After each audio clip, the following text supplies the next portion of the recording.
So today, when at the Salat al-Jum'ah, we talked about the issue of al-Haya and the position of al-Haya in al-Islam. Al-Haya, which you can loosely translate as being modesty.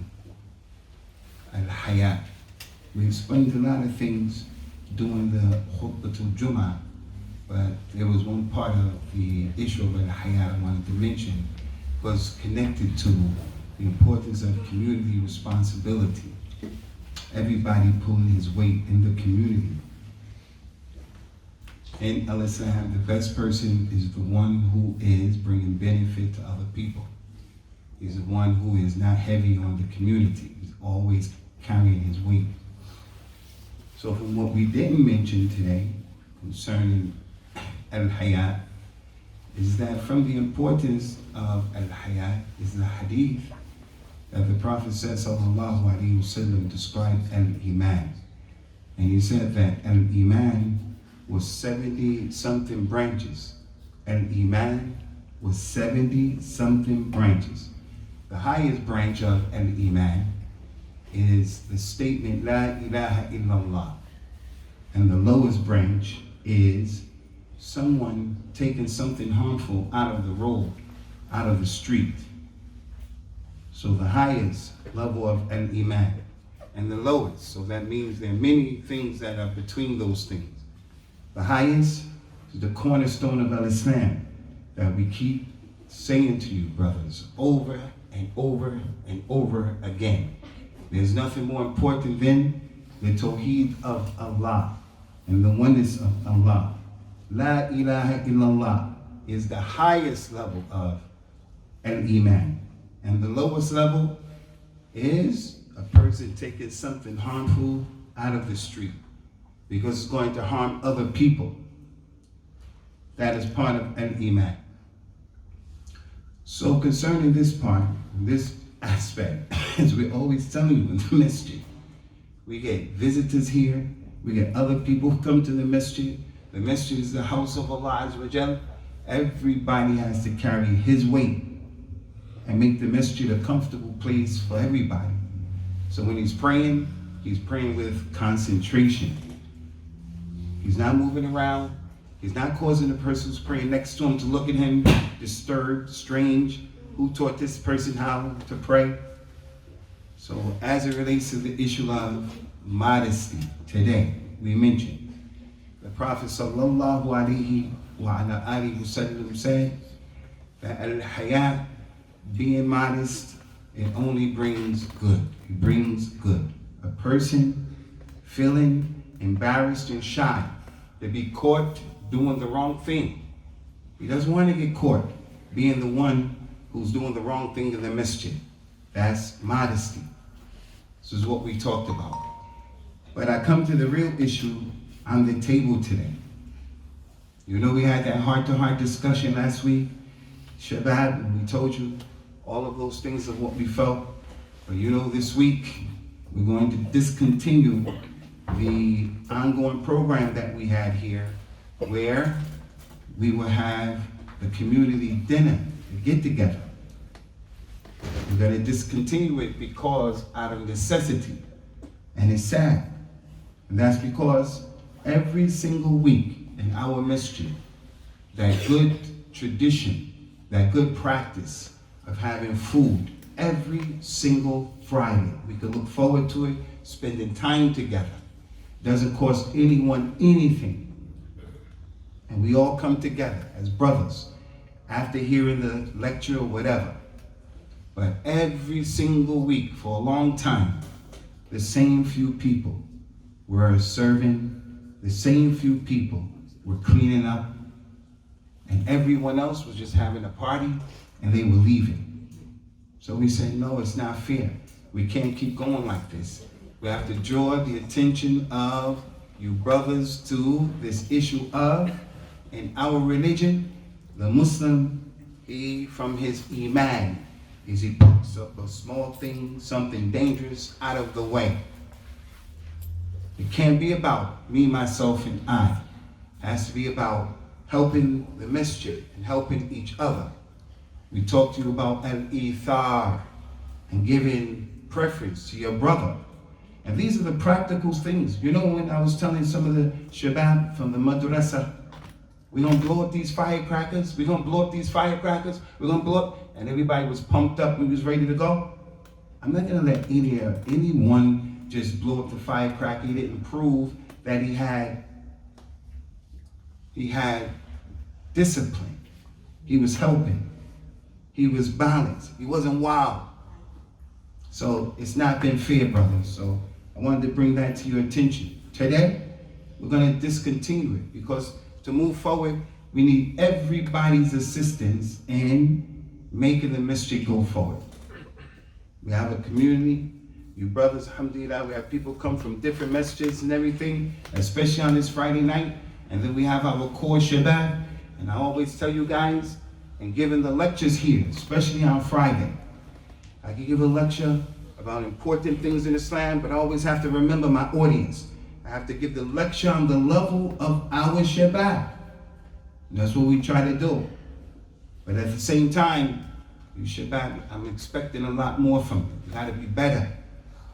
Everybody has to help. It can't be the same few people. And remember I was telling you about white privilege. We talk about the deen in this masjid, and we talk about the reality of our environment, white privilege. We don't believe in that. We don't believe white people are better than anybody else. We don't believe in that. We're not second-class citizens. And we don't also believe in child privilege. The kid does whatever he wants to do. The mother has to clean, feed, iron, clothe, and get no respect from the kid because he is privileged. No, you guys have to pull your weight.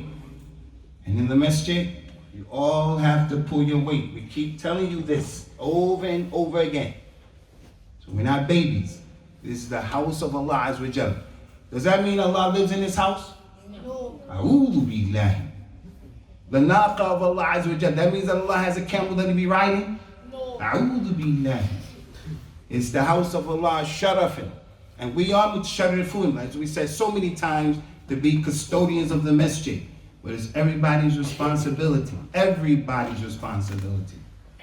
So we're going to stop here. I just want to bring that to your attention. Due to everybody's or a lot of the people's, we can't have everybody, a few people working for everybody. The Prophet sallallahu alaihi wasallam came out to his companions one time, and it was towards the end of his life. He told the people, Allah has made Hajj wajib upon you. It's towards the end of his life, Hajj. A man said, Ya Rasulullah, do we have to make Hajj every year? Rasulullah said, sallallahu alaihi wasallam, Dharuni ma taraktukum. Leave me as long as I left you. I didn't say every year. I said he made wajib this year. Don't ask me every year, because if you ask me, Allah may make it wajib. And then he said, from the worst Muslims, and this is the point, A'dham al-Muslimin fil-Muslimin jarama. The worst Muslim is the one who, because of him, something becomes haram for everybody else. Because of him. He said, Allah made Hajj, you gotta go to Hajj, it's wajib, this year now. A man said, we gotta do it every year? He said, leave me, I didn't say every year. He said, the worst Muslim is the one who, something wasn't haram, but it became haram because someone else made it haram. And that's on many levels of manifestation. Because of him, something becomes haram for all of the siblings, or everybody in the family. Nobody can watch TV, nobody can use this, nobody can, because of one person. Because of him. It's not nice. So now we have to shut down the program because we're not helping. La yajuz, la yasir. That's not okay. So if you Shabab, have any questions, we'll answer your questions from the hadith that we were supposed to finish. The hadith of Abu Umayr. Ma fa'ala al-Nughayr. Anas ibn Malik radiyallahu anhu and his brother, Abu Umayr. And the benefits of that hadith, Brother Ashraf asked the question, what about us? The hadith clearly, as we mentioned, allows a person to have a pet, because Abu Umair, he had the little bird in Medina, which is the Hurum, the sanctuary. He had him, and his leg was tied up, and the Prophet allowed it, sallallahu alaihi wasallam, provided you take care of the animal. Provided you take care of the animal, as we mentioned. The lady went into the hellfire because of a cat. She held the cat. She didn't feed the cat. She didn't let the cat go out and eat from the earth. So she went to the hellfire because of a cat. Another man went to the Jannah because of a dog. Does that mean we like dogs and we lick dogs in the mouth? Anybody here want to lick a dog in the mouth? For £1 million, would you lick a dog in the mouth? Somebody said, yeah. I would be that. So the lady went to the hellfire because she held the cat. So if you have an animal, a pet, you have to feed it. You have to protect it. And if that's the case for those of us who are married, it's even more serious. You stopped your wife from going out. You have to feed her from where you eat. You have to clothe her from where you clothe yourself. You're responsible for your wife. That's your mas'uliyah. But the point here is, Ashraf asked the question, is it permissible for us to have gerbils? Gerbils? What is it called? Gerbils. Yeah, gerbils, huh? Those little mice. Is it permissible to have those gerbils as a pet in Al-Islam, the religion of Rahmah? Is it permissible to have a gerbil in Al-Islam? Muhammad, you think you can have a gerbil as a pet in Islam if you treat them good and you treat them well? You think so? You think so? What's the deal? You don't know. Do you think we can have a gerbil, someone can have a gerbil in his house, taking care of the gerbil, feeding them, letting them run around on an exercise machine and giving them water maybe, giving them a pull-up thing, you can pull up on an exercise machine? You think it's permissible in Islam? Yeah. What's the deal? You don't know, no idea. Two people said they think it's permissible, but the deal, they have no idea. So when I ask you a question about something, under pressure, under the spotlight, under the hot lights, do you get nervous? You just say, yeah, I don't know. Or do you think about what's being asked? Can you have a gerbil mouse? Can you have a gerbil as a pet? You treat him good. You don't harm him. You can have him or you can't have him in Islam. What do you think, Muhammad? You don't know. What do you think? You can have him, you can't have him. Good. If you know, you know. If you say yeah, you have to have a dalil. You have to be able to say, because if you have a gerbil and you're feeding him and you're giving him water and you're doing good to a creature of Allah and you're showing rahmah to him and you're being gentle to him. And in Islam, if anything eats from you and lives from you because of something you did, you're going to get rewarded for that. Yawm al-Qiyamah. Without going overboard, if a person throws rice and food to pigeons and things like that, he'll get rewarded for all of that. If a bird comes in your backyard and eats from something that you put down there, you'll get rewarded from that. So if a person says, yes, you got a gerbil because you're helping like that, I can see that. That's if he took that position. But don't say yes if you don't know why. You have to have some idea. So, Ashraf, can you have a gerbil? I'm of the opinion you shouldn't have gerbils. You guys should make better usage of your money and your time than taking care of mice and things like that. There is a hadith where the Prophet ﷺ allowed us to kill the 5 fawasib, the 5 rodents who are a problem, 5 of them. 5. I'll give 50 pounds, wallahi, 50 pounds right now to anyone who can name the 5. Wallahi. 5. He said, kill the 5 fawasib. All right, listen. Some of you picked your hands up because whenever money is in there, you just put your hand up. You can't help it. You just go up. And I know if I call you, you're going to just look around like I didn't call you. I know that. But some of you are good students that I know you be in the ballpark. Okay, brother. It's one of my good students right here. 5. He knows he doesn't lose anything. He can make 50 pounds in 30 seconds time. It's a good job. And I'm sure his ID is inside of the ballpark. The ballpark. What are we talking about right now? He's not going to say one of the 5 for why I said is that the prophet said you can kill dinosaurs. Because we're not talking about that. But sometimes we get answers like that. Because you guys don't pay attention. And then if you listen to him, it puts you inside the ballpark. And then your mind clicks. But you guys, you're millennials. Go ahead, my brother. Scorpion. The what? Scorpion.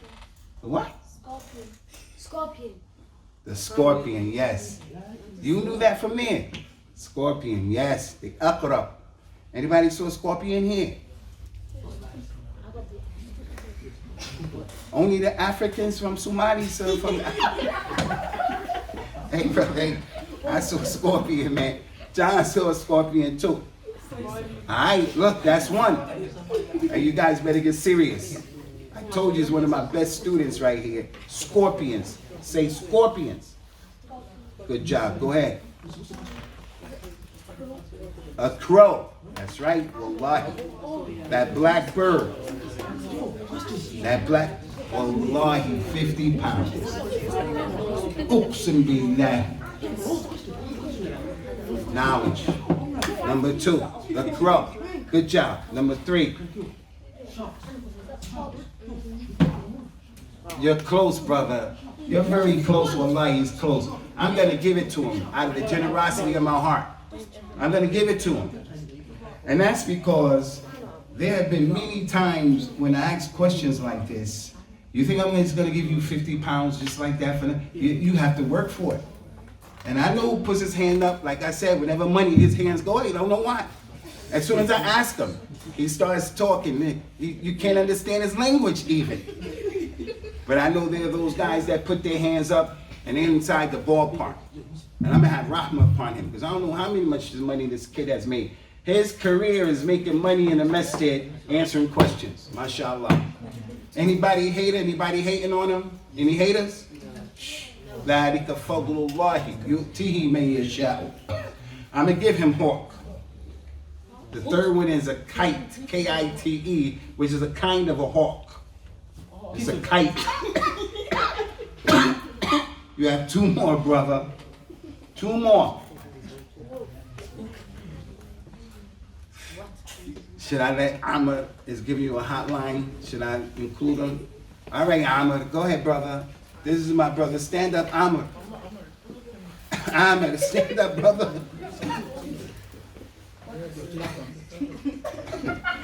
Go ahead, brother. Hey, get serious, man. It's a measure of knowledge, man. You laughing like you a little kid. What's wrong with you? Amr, brother.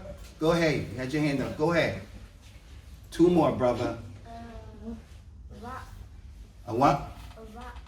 A rat. Yes.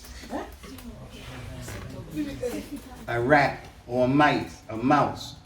What are we talking about here? What's the subject on the table right now? Well, the subject on the table is things that you can kill that are equivalent with Islam. And it's connected to what subject? What topic? Why are we bringing that up in the first place? Can you have a gerbil as a pet? Can you have a gerbil as a pet? He has his eyes on a prize. It's about can you have a gerbil on a pet? You can't let the eye candy, the 50 pounds, just that, the competition, you can't let that, get lost, make you lose the point. A rat. So if you have a gerbil, a gerbil is a rat. But some people may say, no, it's not a rat. A gerbil is a rat, it's a mouse. And unfortunately, we have grown to love mice because all of you guys love Mickey Mouse. How many of you love Mickey Mouse? See, you are automatic. It's a musibah. There was never a time, hey, There was never a time in the history of Islam when Muslims were in love with mice. Never happened. But when you grew up in America and in Europe, you grew up, and these are examples of how you begin to love things and do things, and you don't even know why. So, from that context, shouldn't have a mouse. Shouldn't take care of a mouse and things like that. It's my opinion. But if somebody else says something else, I wouldn't be shitty. What's the last one, brother?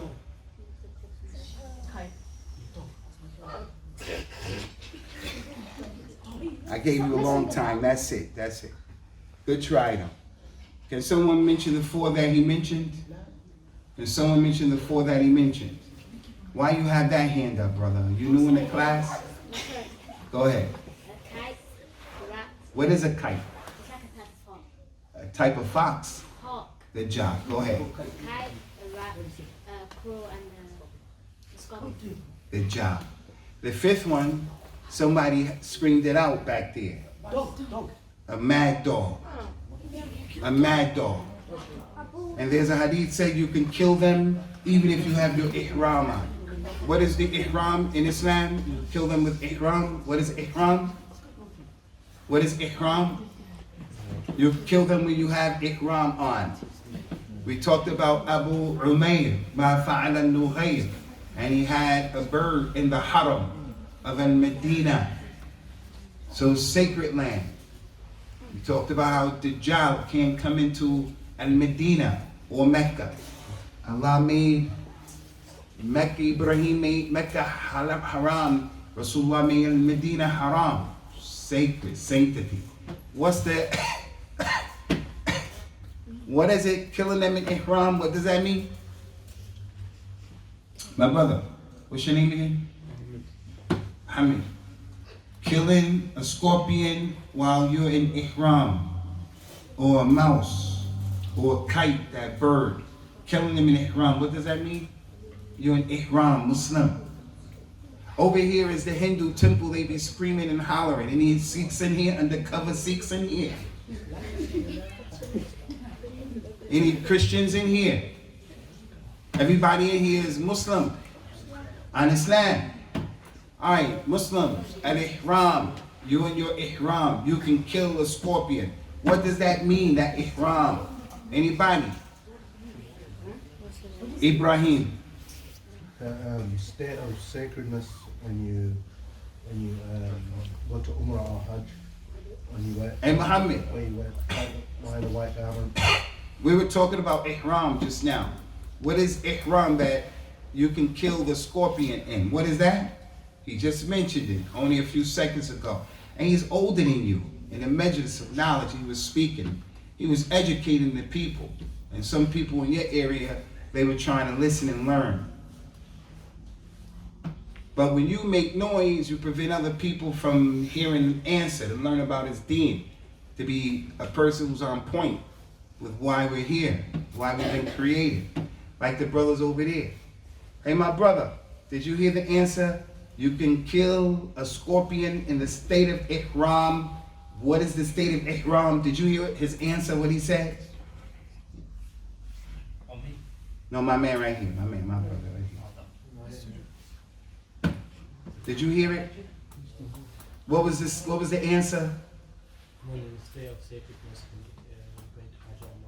When you're in a state of sacredness, when you're going to Hajj or Umrah, that's ihram. The man puts on those two towels.